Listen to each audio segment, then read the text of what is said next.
নমস্কার বন্ধুরা, রিনাজ হোমলি কিচেনে সকলকে স্বাগত। আজ খুবই সাধারণ একটা রান্না শেয়ার করব, যেটা সবাই বানাতে পারে, কিন্তু আমি যেভাবে বানাই সেটাই শেয়ার করছি। খেতে খুব ভালো হয়, আপনারা একবার এইভাবে বানিয়ে দেখতে পারেন। আমি একটা বাঁধাকপি কেটে 4 ভাগের 3 ভাগ নিয়েছি, খুব মিহি করে কুচিয়ে নিয়েছি। আর এখানে 150 গ্রাম চিংড়ি মাছ ভালো করে ছাড়িয়ে ধুয়ে রেখেছি। এখানে একটা আলু বড় বড় করে কেটে নিয়েছি, একটা টমেটো, একটা কাঁচা লঙ্কা নিয়েছি। চিংড়ি মাছের মধ্যে নুন দিয়ে দিলাম, আর দিলাম 1/2 চামচ হলুদ। নুন আর হলুদটা খুব ভালো করে মাখিয়ে আমি মাছটাকে 10-15 মিনিট মতন রেখে দেব। আর চিংড়ি মাছটা এই বাঁধাকপিতে দেওয়ার জন্য এইরকম সাইজের হলেই ভালো হয়। এবার গ্যাসে কড়াই গরম করে দিয়ে দিলাম বেশ কিছুটা পরিমাণে সর্ষের তেল। তেল গরম হয়ে গেলে চিংড়ি মাছগুলোকে দিয়ে ভেজে নেব। চিংড়ি মাছটাকে খুব বেশি ভাজবো না, একটু নাড়াচাড়া করে মিনিট খানেক ভেজে নিয়ে আমি চিংড়ি মাছটাকে তুলে নেব।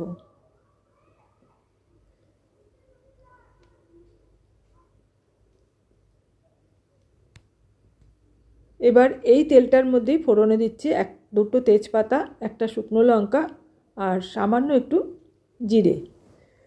ফোড়নটাকে 10 থেকে 15 সেকেন্ড ভালো করে ভেজে নেব। ফোড়ন থেকে একটা সুন্দর গন্ধ বেরোলে এর মধ্যে দিয়ে দেব কেটে রাখা আলু। আলুর টুকরোগুলোকে দিয়ে এর মধ্যে একটু হলুদ আর অল্প একটু নুন দিয়ে আলুটাকে ভালো করে ভেজে নেব। আলুটাকে লাল লাল করে ভেজে নিতে হবে।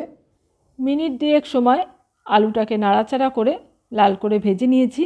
এখন এর মধ্যে দিয়ে দিলাম টমেটোর টুকরোগুলো, আর দিচ্ছি 1 চামচ আদা বাটা, দিয়ে দিলাম একটু নুন।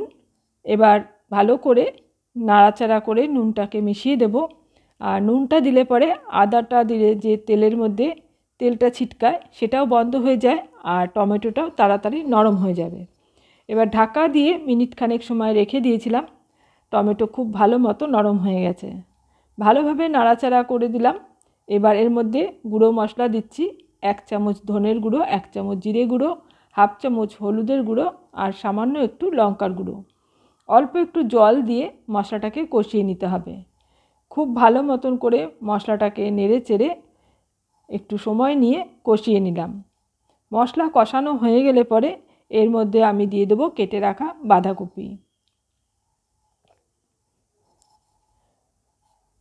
আজকে বাঁধাকপিটা আমি সেদ্ধ করে নিইনি, আপনারা চাইলে সেদ্ধ করে জল ঝরিয়ে নিতে পারেন। এই সময় বাঁধাকপি ভীষণই নরম থাকে আর কপিটা ভীষণ টাটকা ছিল, তা আমি ঢাকা দিয়ে এখন 5 মিনিট রেখে দেব। 5 মিনিট পর ঢাকাটা খুলে তলার থেকে এইভাবে নেড়ে দিতে হবে, মশলাটা যাতে খুব ভালোভাবে কপির সাথে মিশে যায়। ওপর নিচ করে নাড়াচাড়া করে দিলাম, আর কপিটার থেকে অনেকটাই জল বেরিয়েছে। ভালোভাবে নেড়ে মশলা মেশানো হয়ে গেলে পরে আমি কপিটাকে আবারও ঢাকা দিয়ে রাখবো, যাতে ভালো মতন সেদ্ধ হয়ে যায়।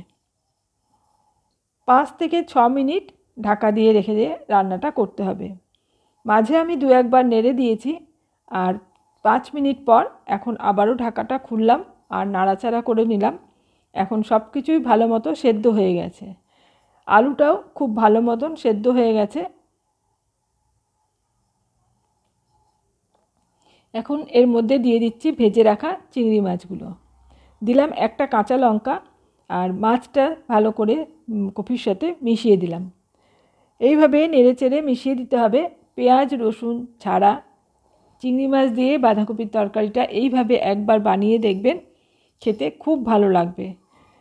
সব ভালো মতন মেশানো হয়ে গেছে। এখন এর মধ্যে দিয়ে দেবো 1 চামচ চিনি। চিনিটা অবশ্যই দেবেন, বাঁধাকপির তরকারিটা একটু মিষ্টি মিষ্টি খেতে ভালো লাগে। চিনিটা মেশানো হয়ে গেলে দেখুন এখন কপির তরকারিটা ভালো মতো শুকিয়েও এসেছে। এইভাবে খুন্তি দিয়ে একটু চেপে চেপে দেব, তাহলে একটু মাখা মাখা মতো হয়ে যাবে।